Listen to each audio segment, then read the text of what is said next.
সাহস কে দিয়েছে আপনাকে?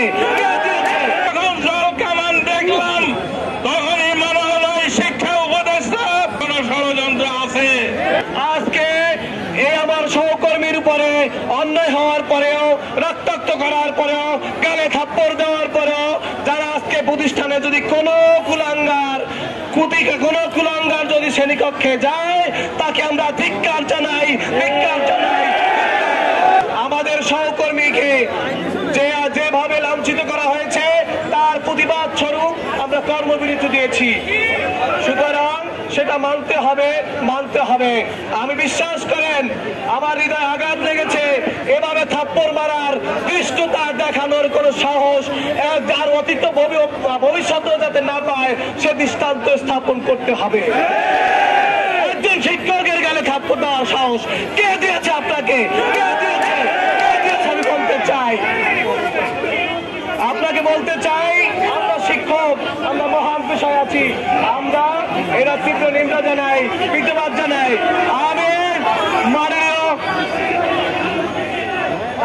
আমি মাননীয় স্বরাষ্ট্র উপদেষ্টাকে আহ্বান জানাই জাতীয় ঐক্য প্রত্যাশী জোটের পক্ষ থেকে আপনি অতি দ্রুততম সময়ের মধ্যে এই শিক্ষকের গালে থাপ্পড় দেওয়া সেই পুলিশ অফিসারকে তাকে আইনের আওতায় এনে দ্রুততম সময়ে বিচারের আওতায় আনেন। তা না হলে এই শহীদ মিনার থেকেই শুরু হবে আমাদের পরবর্তী কার্যক্রম। আমি আশায় আহ্বান জানিয়ে আমি আপনাদেরকে বলতে চাই, যেই নেতা তার সহকর্মীর জন্য কাঁদে, সুতরাং এরকম নেতা বাংলাদেশে আর আমরা দেখি নাই। আমরা সৎ এবং স্বচ্ছতার সাথে এই আন্দোলন পরিচালিত হচ্ছে এবং প্রতিষ্ঠানের প্রধানদেরকে আহ্বান জানাই, আপনাদের চাকরি কেউ নষ্ট করতে পারবে না। শিক্ষকদের আসার সুযোগ করে দিন, সুযোগদেরকে আসার সুযোগ করে দিন। সে আপনাদের চাকরি নষ্ট করার ক্ষমতা কারণেই কেউ দেখাতে পারবে না। মুক্তিযুদ্ধ হয়েছিল বৈষম্যের বিরুদ্ধে, এরপরে 2024 সনে ছাত্র জনতা, হাজারো ছাত্র জনতা রক্ত দিয়ে সংগ্রাম করলেন বৈষম্য দূর করার জন্য, কিন্তু আজও বৈষম্য দূর হয় নাই।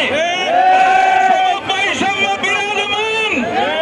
আমরা গতকাল যখন আন্দোলনে ছিলাম তখন প্রথমে যখন জল কামান দেখলাম তখনই মনে হলো শিক্ষা উপদেষ্টা, এই স্বরাষ্ট্র উপদেষ্টার কোন ষড়যন্ত্র আছে।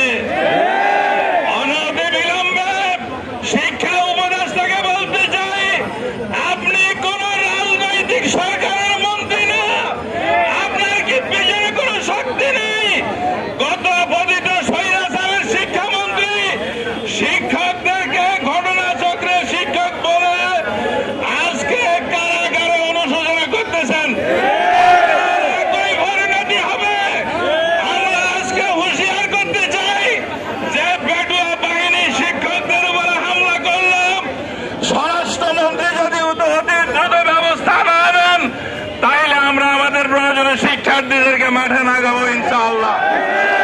লক্ষ্মীপুরের কথা বলি, লক্ষ্মীপুরের 5টা উপজেলায় আজকে সকল শিক্ষা প্রতিষ্ঠান বন্ধ আছে। আমরা জাতীয় শিক্ষক কর্মচারী প্রত্যাশী জোটের সাথে সকল কর্মসূচি আপনার শতভাগ পালন করবে ইনশাআল্লাহ।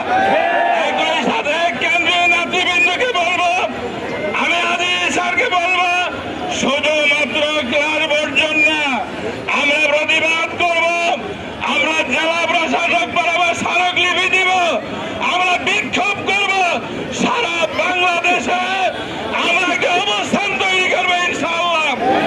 আজকে আমাদের নিয়মতান্ত্রিক আন্দোলনকে যারা ব্যাহত করলো, গোটা জাতিকে আমরা সম্পৃক্ত করে আগামী দিনে আমরা একটা অবস্থান তৈরি